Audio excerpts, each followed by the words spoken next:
অহেতুক reverse sweep আর গুরুত্বপূর্ণ সময়ের রান আউট ও ক্যাচ মিস। মুশফিকুর রহিম যতবার বাংলাদেশকে জিতিয়েছেন তার চেয়ে বেশিবার ডুবিয়েছেন। টি-20 বিশ্বকাপে ভারতের বিপক্ষে ও ওয়ানডে বিশ্বকাপে নিউজিল্যান্ডের বিপক্ষে বাংলাদেশের সবচেয়ে বেদনাদায়ক হারগুলোতে মুশফিকই বারবার ভিলেন হয়েছেন। দলের অন্যতম সিনিয়র ক্রিকেটার হলেও তিনি ম্যাচ পরিস্থিতির ধার ধারতেন না। ইচ্ছে হলেই সুইপ ও রিভার্স সুইপ খেলতেন, দলের প্রয়োজনে কখনো নিজের পজিশনটাও চেঞ্জ করতেন না। বড় দলগুলোর বিপক্ষে তো বটেই, তার দায়িত্বহীন ব্যাটিং এর কারণে স্কটল্যান্ড ও হংকং এর মতো দলগুলোর বিরুদ্ধেও বাংলাদেশ হেরেছিল। সমসাময়িক এমন কোনো পেসার নেই যার বলে মুশি ক্যাচ ছাড়েননি। এক তাসকিনের কথা তো আলাদা করে আর বলতে হয় না। 2016 সালের টি-20 বিশ্বকাপে ভারতের বিপক্ষে ম্যাচটার কথা দেশের ক্রিকেট ফ্যানরা আজীবনেও ভুলবে না। 3 বলে 2 রান দরকার, একটা সিঙ্গেল নিল, ম্যাচ ড্র।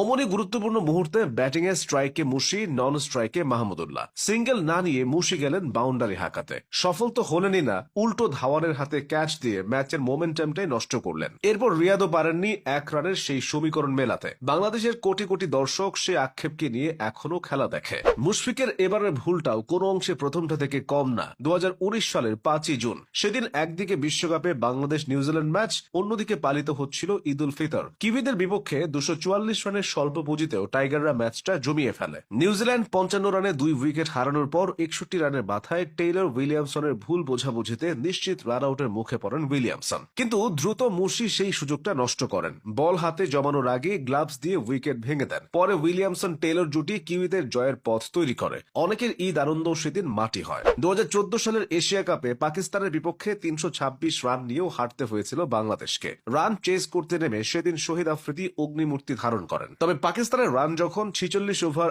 1 বলে 286, তখন সহজ ক্যাচ তুলে দিয়েছিলেন আফ্রিদি। লোপ্পা সেই ক্যাচ তালুবন্দি করতে পারেননি মুশি, ফলে বাংলাদেশও সেদিন হেরেছিল। 2021 টি-20 বিশ্বকাপে বাংলাদেশের প্রথম ম্যাচটা ছিল স্কটল্যান্ডের বিপক্ষে। স্কটিশদের ছুড়ে দেওয়া 141 রানের লক্ষ্যমাত্রায় খেলতে নেমে বিপাকে পড়েছিল টাইগাররা। তবে ক্রিজে ছিলেন মুশফিক রিয়াদ। দলীয় 74 রানের মাথায় স্পিনার গ্রেভসের বলে স্কুপ করতে গিয়ে বোল্ড হন তিনি। শেষ পর্যন্ত ওই চাপ আর সামাল দেওয়া সম্ভব হয়নি। স্কটল্যান্ডের কাছেও হেরে বসে বাংলাদেশ।